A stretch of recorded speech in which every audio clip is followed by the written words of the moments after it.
Hey team, so we have got today's lesson and we're talking about the 7 laws of staying on track when life gets busy. And it will be, especially we're coming into Christmas now and life is going to get very, very busy. So I think it's important that we kind of go over the fundamentals of how you can stay on track and a few kind of tips to really keep you focused going into any busy period of the year. It doesn't have to be Christmas, it could be any time of the year, it could be summer holidays or whatever, you know. So the main kind of truth about staying consistent is that most people don't really struggle because they're lazy or because they're feeling lazy.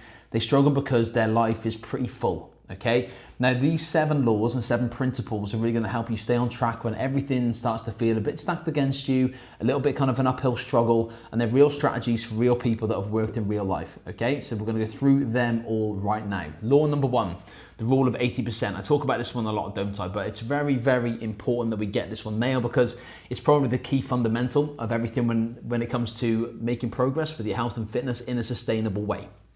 So first up, we've got 80%, good enough choices, okay? I want you to aim for 8 out of 10 decisions to be solid. So I utilize this basically in nutrition when I say, right, the 80-20 principle, the flexible diet that we do works long-term because you have 80% where you're making good choices most of the time, 20% where you can kind of make choices that wouldn't necessarily be aligned with healthy foods, you know? So chocolate crisps, that kind of stuff. But we can apply this principle to any form of life, and it's called the Pareto principle. That's what it's called, okay?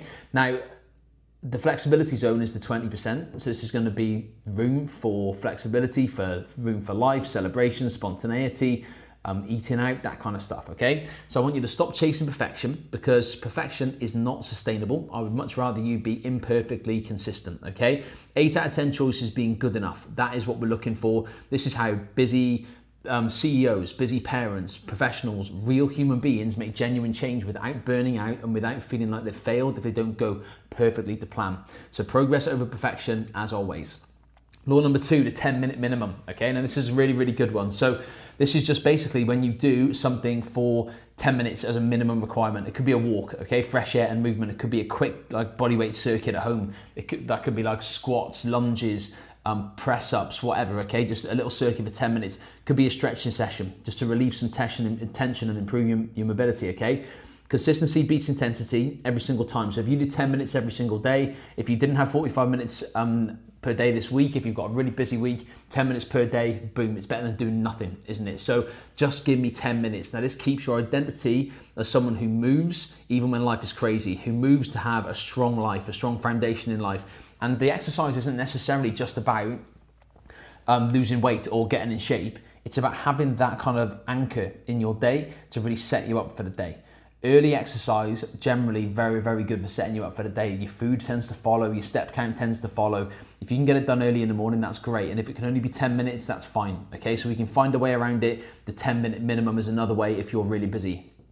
Then we have the energy triangle, okay? So we've got lots of stuff going on here. So basically, your daily energy. Now, your productivity is part of your daily energy and your well-being is part of it as well. And they aren't just random occurrences, they are influenced by interconnected pillars, okay? And on this graph here, if you're listening to this, it's got nutrition, movement, and we have also got recovery in there as well. So think of them as like a delicate energy triangle, and we're trying to balance things here. So when one point dips, the other almost always follows in a downward spiral. So if your movement dips, your nutrition will generally dip, your recovery will dip. If your nutrition dips, generally movement dips and recovery dips. If your recovery is dipping, you will have a dip in movement, you will have a dip in nutrition, okay? They generally follow one after the other.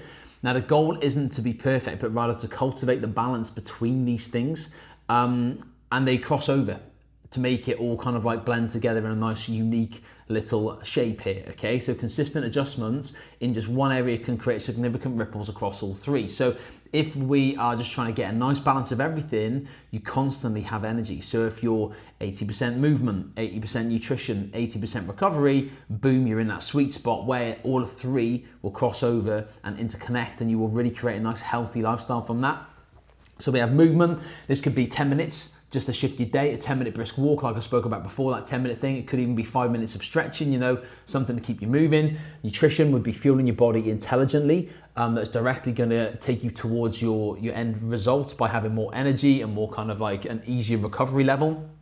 Instead of grabbing a donut, spend 5 minutes the night before prepping your meals, prepping your oats. something like that, a few berries, a few nuts, a bit of yogurt, protein yogurt or something like that, you know. If you're craving a chocolate bar, maybe swap it out for an apple and a handful of almonds. Just little swaps like this, and you don't have to do it every single time. Say for example, you're used to having a chocolate bar every single day.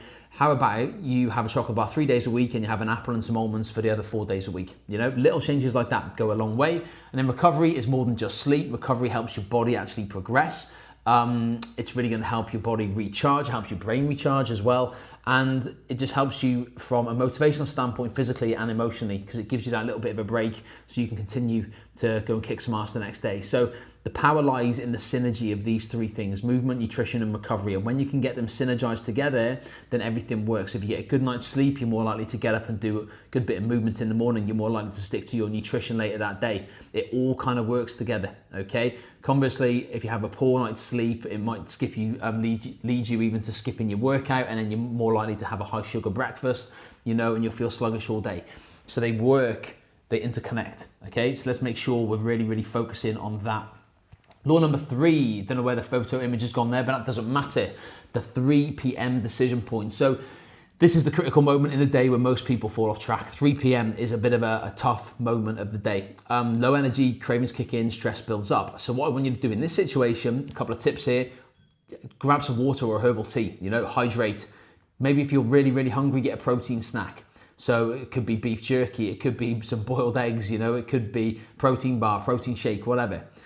Move your body. Even if you're in an office, stand up, go and make a cup of tea, go make that herbal tea, go and just have a little 2-minute walk around the office, you know, something just to move your body, break that little slump a touch, and don't go onto your phone. Step away from the screen, because that is what's going to continue to drive that kind of brain fog. Get away from the screen, okay? So hydrate, protein, move your body. They're the 3 we're looking for. Get off your bloody phone as well, okay?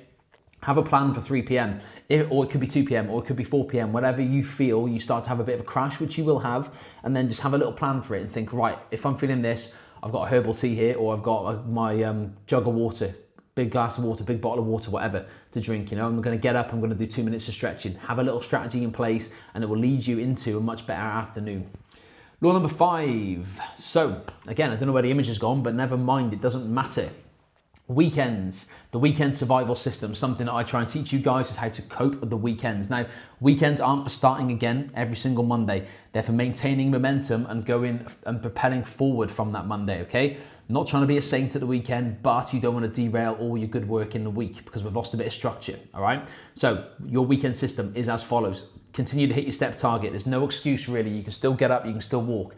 Protein at each meal still could be a priority here. You don't have to skip this because it's the weekend and you're having time off from it. No, we want to make this your identity, part of your life. Plan one social meal mindfully. So if you're going out for a meal, just plan around it. You don't have to track your calories in that meal, just everything in and around it. So your breakfast, your lunch that day, just make sure they're good and on point. That meal's great. Have a great time, relax, don't track calories.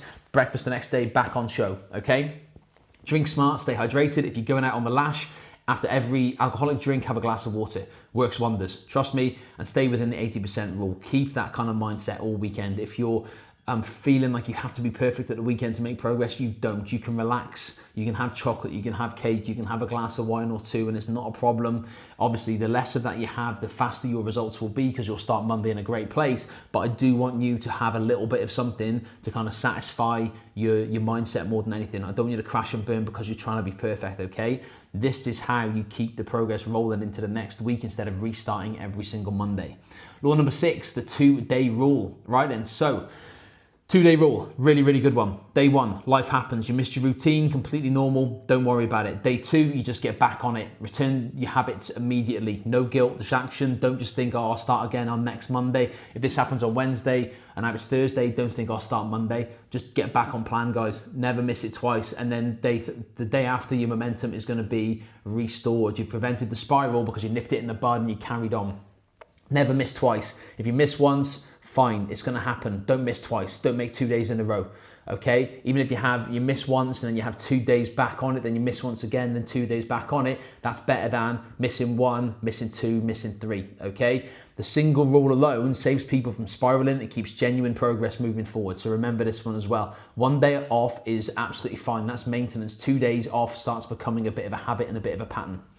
And law number 7, the micro win method. Now, On busy days, shrink the task down to something achievable, all right? Instead of demanding a full gym session, make it simpler. It could be, if your day's really busy, all right? Could be going for a walk, just get that walk in. What I want you to do is take a deep breath, think positively, think rationally. What can I do today? I can't get to the gym, what can I do instead? Some form of movement. It could be a walk, it could be a stretching routine. It could be hitting your protein goal for that day, just focusing like hell on your protein and your calories. It could be saying, right, I'm gonna get to bed early because I'm gonna get up tomorrow and do a workout in the morning. What's gonna happen here? So just think about it, don't panic. Because you miss one gym session, don't think you're a failure and you're never gonna be able to hit the gym again, because that's just idiotic talk, isn't it really, if we think about it logically. So just think, what can I do today, all right? Micro wins compound into huge, huge, huge results. These small actions, and I know they're mundane, but they work if they're done consistently, and you can create a whole transformation in a fairly quick amount of time if you're really super religious with this, okay? So, the lifestyle advantage here, guys. A busy life doesn't mean no progress. It does not. In fact, if you lean into it, you can learn far faster when things are busy than if it was perfect, than if you had loads of time in the world. So I want you to really, really focus on better systems, better habits, better self-awareness, okay? Really important we look at these three things. Structure works with your life, not against it. Small habits and actions that will stick long term, that's the better habits we're looking for. And the better self-awareness is understanding your patterns and triggers. What is triggering you? What time of the day have you got a slump? How do you react if you miss a workout? Having this self-awareness makes a big, big difference, okay? Follow these 7 laws, guys, and they will keep you on track. I 100% guarantee this for you. Even when life gets messy, because it will get messy, you will have a plan and you will be prepared for it, okay? So hopefully this has made sense. If you are struggling with being busy, being overwhelmed, put at least 1 or 2 of these 7 laws into practice and see how you get on, okay? Speak to you soon.